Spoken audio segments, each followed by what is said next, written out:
नमस्कार, आप देख रहे हैं यूपी ताजा न्यूज और मैं हूं संजय सिंह महान। झांसी की महारानी लक्ष्मीबाई मेडिकल कॉलेज से आई यह खबर न केवल दिल दहलाने वाली है बल्कि प्रशासन और स्वास्थ्य व्यवस्था की लापरवाही का काला चेहरा भी उजागर करती है। एसएनसीयू वार्ड में शुक्रवार की रात लगी आग में 10 मासूम बच्चों की जान चली गई। सवाल यह है कि क्या इन मासूमों की मौत टाली जा सकती थी। एसएनसीयू वार्ड की है जहां नवजात बच्चों के इलाज के लिए आधुनिक उपकरण तो मौजूद थे लेकिन सुरक्षा के बुनियादी इंतजाम नदारद। आग लगने के बाद न तो अलार्म बजा न ही आग बुझाने के लिए कोई तुरंत उपाय किए गए। जो मासूम जिंदगी के पहले कुछ दिन जी रहे थे वे धुएं और लपटों में दम तोड़ गए। मेडिकल कॉलेज का एसएनसीयू वार्ड जहां नवजात बच्चों की देखभाल होनी थी वह मौत का घर बन गया। ऑक्सीजन कंसंट्रेटर में शॉर्ट सर्किट से लगी आग इतनी तेज फैली कि बच्चे संभल भी नहीं सके। सवाल यह है कि अस्पताल प्रशासन ने आग लगने से बचाव के लिए क्या इंतजाम किए थे। क्या सुरक्षा उपकरण काम कर रहे थे या यह हादसा पहले से ही इंतजार कर रहा था। यह पहली बार नहीं है जब झांसी मेडिकल कॉलेज में व्यवस्थाओं पर सवाल उठे हैं। फायर सेफ्टी के नियमों की खुलेआम धज्जियां उड़ाई गयी। न फायर एग्जिट प्लान था न ही किसी कर्मचारी को ऐसी स्थिति से निपटने की ट्रेनिंग दी गई थी। सवाल यह उठता है कि इन मासूमों की मौत का जिम्मेदार कौन है। क्या अस्पताल प्रशासन जिसकी लापरवाही की वजह से हादसा हुआ या स्वास्थ्य विभाग जो अस्पतालों की निगरानी में नाकाम रहा। प्रशासन का कहना है कि आग की वजह शॉर्ट सर्किट थी, लेकिन सवाल यह है कि जब वार्ड में इतनी संवेदनशील मशीनें थीं, तो उनकी नियमित जांच क्यों नहीं की गई और अगर सुरक्षा इंतजाम थे तो वह काम क्यों नहीं आए। घटना के बाद परिवार वालों का रो रो कर बुरा हाल है। जिन बच्चों को जिंदगी का पहला कदम बढ़ाना था वे मौत के आगोश में समा गए। परिजन सिर्फ एक सवाल कर रहे हैं, क्या उनके बच्चों की मौत का इंसाफ होगा। झांसी मेडिकल कॉलेज की इस घटना ने न केवल स्वास्थ्य व्यवस्था को सवाल के घेरे में खड़ा किया है बल्कि प्रशासन की जिम्मेदारी पर भी गंभीर सवाल उठाए हैं। क्या जांच और मुआवजे की औपचारिकता के बाद यह मामला ठंडे बस्ते में चला जाएगा या इस पर कोई ठोस कदम उठाया जाएगा। अब देखते हैं इस पर क्या कहते हैं जिम्मेदार। ये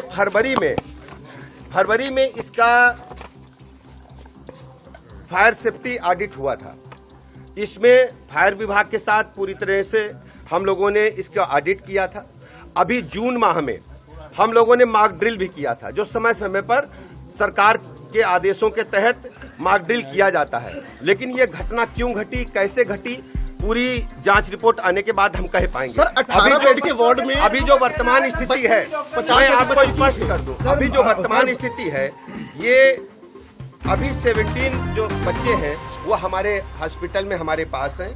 4 वात्सल में प्राइवेट में ले गए हैं, 3 मातृत्व में ले गए हैं, 1 ललितपुर ले गए हैं, 1 मऊरानीपुर ले गए हैं, 6 अपनी माताओं के साथ यहीं पर हैं और 10 बच्चे जो जिनकी दुखद मृत्यु हुई है उसमें 7 बॉडीज की जो है वो आइडेंटिफिकेशन हो गया है। 3 की शिनाख्त नहीं हो पा रही है। उनके परिजनों से संपर्क करके शिनाख्त के प्रयास किए जा रहे हैं और 6 परिजनों से अभी संपर्क नहीं हो पा रहा है। हम मोबाइल नंबर उनके स्विच ऑफ हैं और हम उनके घर के एड्रेस पर संपर्क करके प्रयास कर रहे हैं कि वो बच्चे कहाँ हैं, उनके बारे में हम जानकारी लें। 18 बेड के वार्ड में 50 से अधिक बच्चे क्यों थे सर? पूरी आर्थिक मदद भी करेंगे, पूरी सरकार इनके साथ है। हर स्थिति में हम परिजनों के साथ खड़े हैं। बच्चों जो बच्चे अनआइडेंटिफाइड हैं, अगर उनका आइडेंटिफिकेशन समय से नहीं हो पाता तो डीएनए जांच भी कराएंगे, उसके बाद परिजनों को सौंपेंगे। हमारा नाम भैया, हम मरीज के संग गए थे। हमारा नाम संजना है, कुलदीप नीलू का बच्चा है। हम मंगलवार को बच्चा भर्ती करा था। कितने बच्चे भर्ती थे? लगभग 50-60 बच्चे भर्ती थे भैया। तो क्या देखा, क्या सोचा? आग लग गई भैया, बच्चन की पूरे की आग लग गई। बच्चे दिखे कि जले बच्चे भैया? हमने आंखें से 15 बच्चे जले जलाए निकाल कर ले आए हैं भैया। हमने अपने आंखें से देखा हो भैया, जले जलाए। अब भैया हमारा बच्चा नहीं है, मिलो है पता नहीं है। अंदर भी बच्चा इमरजेंसी में चले गए हैं, कुछ निकाल ले गए हैं।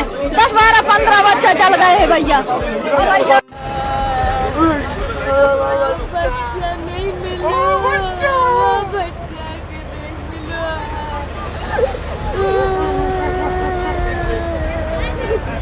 बच्चा कौन देगा मेरा बच्चा? मेरा बच्चा कौन देगा? आप तो वही जो तेरा जवाब देंगे। मेरा बच्चा चला, मेरा कहाँ के रहने वाले हो? कहाँ के रहने वाले हो? हुआ था बच्चा?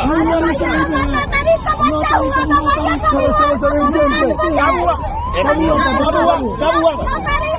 शनिवार दिन 8 बजे सवेरे बच्चा हुआ था हमारे बच्चे के आगे लगा दी ना भैया जल गए। आप वहाँ थी उस समय? तो भाई हमें क्या हुआ?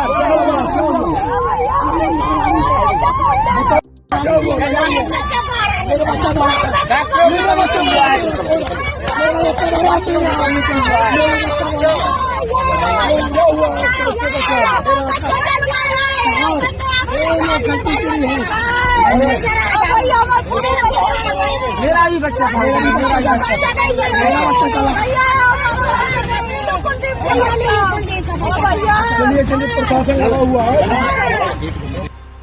मैं जो वहाँ पे मौके पे जो स्टाफ उपस्थित था मेडिकल कॉलेज के NICU में जो स्टाफ उपस्थित था उसके द्वारा जो प्रथम दृष्टया तथ्य आए हैं उसमें लगभग 10:30 से 10:45 के बीच में जो NICU है उसमें 2 चरण में NICU, एक बाहर की यूनिट और एक अंदर की यूनिट।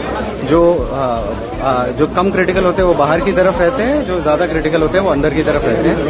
तो जो अंदर की यूनिट है उसमें संभवतः शॉर्ट सर्किट से आग लगी और उसके बाद जो बाहर की तरफ बच्चे थे वो लगभग सभी बचा लिए गए हैं और अंदर के जो बच्चे थे उसमें से भी काफी बच गए हैं।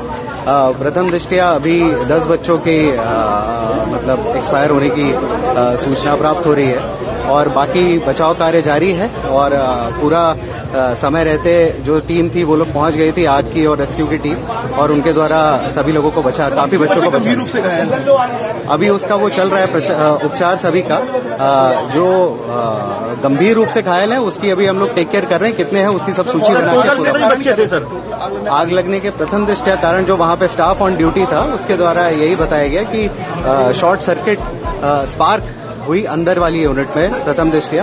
इसके लिए एक जांच कमेटी कमिश्नर सर और DIG सर के उसमें बना दी गई है, जिसके संबंध में माननीय मुख्यमंत्री जी द्वारा रिपोर्ट मांगी गई।